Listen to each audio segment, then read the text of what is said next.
Now we can formally find or define independence. So we know that events A and B are independent whenever the probability of B given A equals the probability of B given the complement of A, which is equal to the probability of B. That's because if you know that the probability of B given A and the probability of B are the same, or the probability of B given not A and the probability of B are the same, essentially what's happening is knowing A has no relevance on the probability of B. We can see that the original multiplication formula is just replacing this probability of B given A with probability of B, which is true when A and B are independent. So let's use the examples that we've already done. Being male and surviving on the Titanic. Are they independent? Well, let's take a look at the probability of being a male and the probability of being a male given survival status. So the probability of being a male is 1731 out of 2201. That was a very high probability on the Titanic being a male. Probability of being a male and surviving. Well, that's 367 out of 711. I'm sorry, probability of being a male given survival. So that means 367 out of 711. These are clearly not the same. The probability of being a male was way higher than the probability of being a male given that you survived. So these are not independent, otherwise known as dependent. So not independent. Are they disjoint? They are not disjoint either, because it is possible to have been a male and survived. So notice that anytime this probability is greater than 0, you do not have disjoint events. Because if you're given one thing and they're disjoint, then the other thing has to be 0. We're being a senior and driving status independent at Wabansie Valley. Sorry about that. So we look at this and we have the probability of being a senior and the probability of being a senior given that you have a legal driving license, driver's license. Probability of being a senior, if we remember, was 0.23. The probability of being a senior given that you have a driver's license was 0.16 divided by 0.33, 16/33. And that is, these two are definitely not the same. So once again, not independent. Are they disjoint? Once again, not disjoint.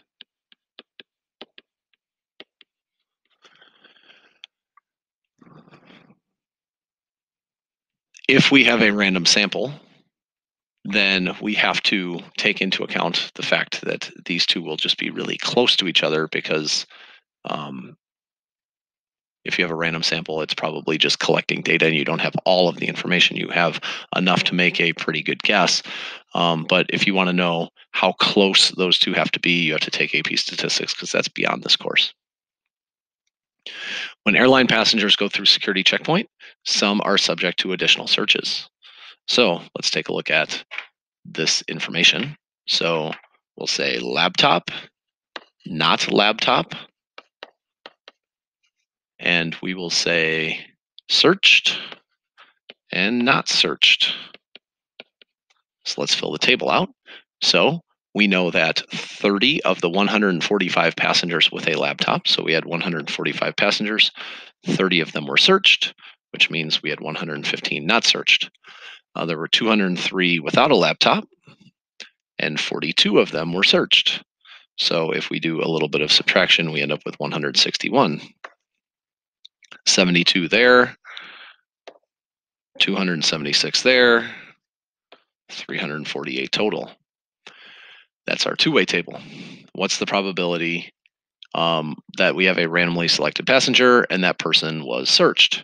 So if we take a look at a randomly selected passenger, that's 72 out of 348. We could reduce that fraction, but in the interest of time, I won't.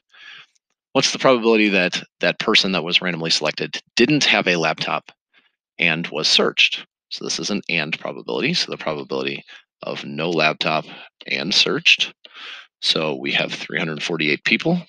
And if we look at not having a laptop and being searched, there were 42 of those. What is the probability that they had a laptop or they were searched? So that's probability of laptop or searched. So that's probability of laptop plus probability of searched minus probability of both. Or once again, we can just look at individual elements of the table that make sense. So the probability of having a laptop was 145. Probability of being searched was 72, but we only need to look at the non-laptop searches. So that's 145 plus 42, which is 187 out of the total 348 people. What is the probability that a person without a laptop? So we're given that they don't have a laptop. And we want to know that they were searched. So the probability of being searched given that they don't have a laptop. So that's 203 in our denominator. And then searched is 42. What's the probability that a person who was searched didn't have a laptop? So this is the probability of not having a laptop given that they were searched. So that means our denominator is 72, since we're only looking at the searched row and not being searched. I'm sorry, not having a laptop is 42. We need to figure out if the events laptop and searched are independent. They're clearly not disjoint because we have non-zero probabilities here and here. Because if they were disjoint, non-zero probabilities for not the ones that I circled, but if we have probability of searched given laptop, there clearly are things there. So if we have a laptop and being searched, we can't possibly have disjoint events. And like we said, probability of being searched and have a laptop, there were elements in that case. And there were 30 in there actually. So that means that they're not disjoint events. Okay, probability that L has a laptop and S was searched are independent. So let's take a look at the probability of having a laptop. And we want to figure out if the probability of having a laptop, given that you're searched, is the same. So the probability of having a laptop was 145 out of 348.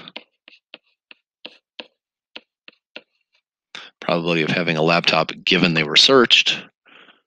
So if we look at the chart, given they were searched is 72, having a laptop is 30. So in that case, so the probability of searched and laptop is 30. So if we take a look at this, we have to kind of figure out what's going on. So we have 145 divided by 348. That gives us about 0.416 repeating. 30 out of 72. Oh my goodness. It's the same. Since they're the same, that means they are independent. So that means that TSA was not flagging people that had laptops on this particular day.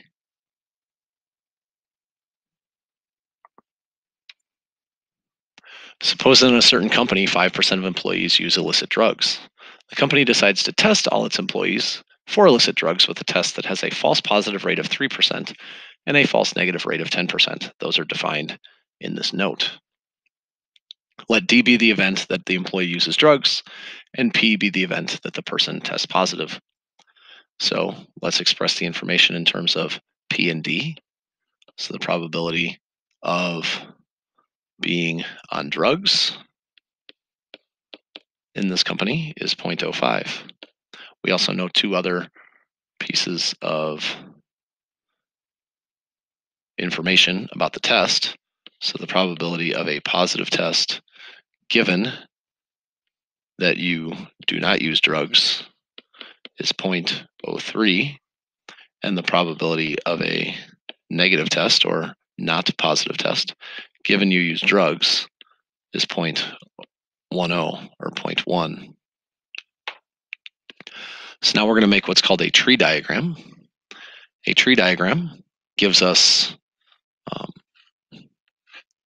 lots of different probabilities, and it kind of branches out.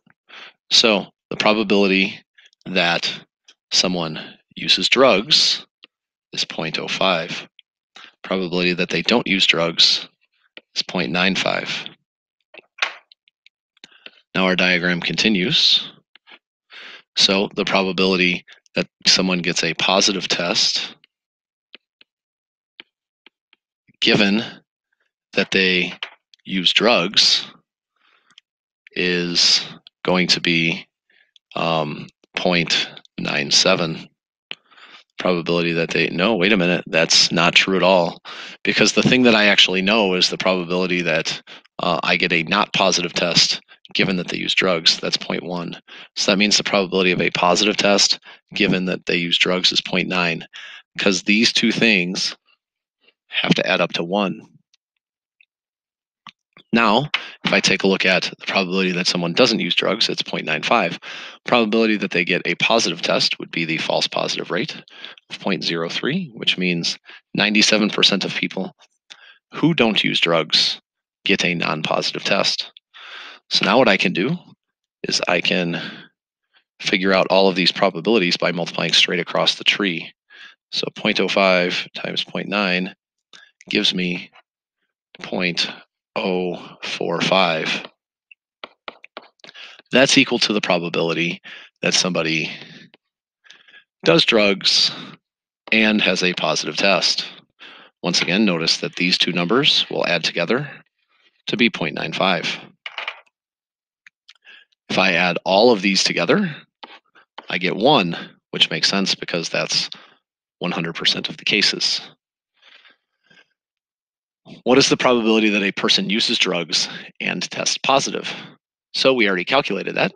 Person uses drugs and tests positive is the first row on our little tree. That's 0.045, or 4.5% of all of our cases that we have. What's the probability that a person tests positive? So the probability of a positive test is going to be just adding together the two cases where I have positive tests. So that would be 0.45, because this is a positive test. And then I have one other positive test. So that's 0.0285. So if I add those two together, 0.045 plus 0.0285, I get 0.0735. So the probability that a person tests positive is actually greater than the probability of having a drug user in this company. What's the probability that a person uses drugs or tests positive? So the probability of drugs or positive. So that means that I have the probability of using drugs plus the probability of testing positive minus the probability of both. And if I look at this case, probability of using drugs was 0.05. Probability of testing positive, I just found, was 0.0735. And then the probability of drugs and positive test, well, if I look at the probability of drugs and a positive test, that was 0.045, right? So now what I do is I just add these together. So 0.05 plus 0.0735 minus 0.045 gives me 0.0785. If a person tests positive, what is the probability that they use drugs? So probability of a positive, or I'm sorry, what is the probability of using drugs given that you have a positive test? So probability of a positive test, we found out, is 0.0735. The probability of using drugs and having a, or using drugs and having a positive test, and is an upside down, We found that was 0.045. So if I look at this, 0.045 divided by 0.0735 gives me approximately, so I'm going to change this, 0.6122.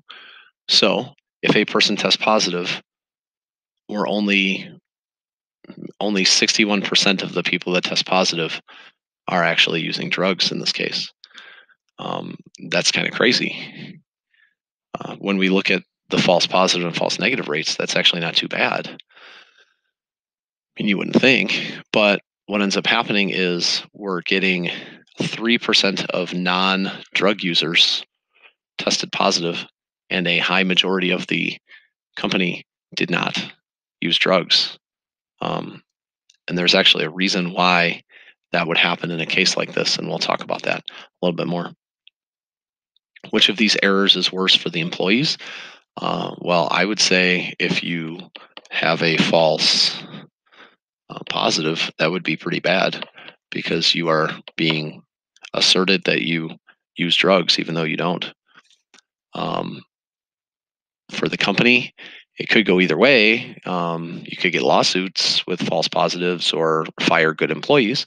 But at the same time, a false negative would be bad because you may have somebody that's really losing productivity for you that ends up sticking around due to the false negative. How can we change the probabilities?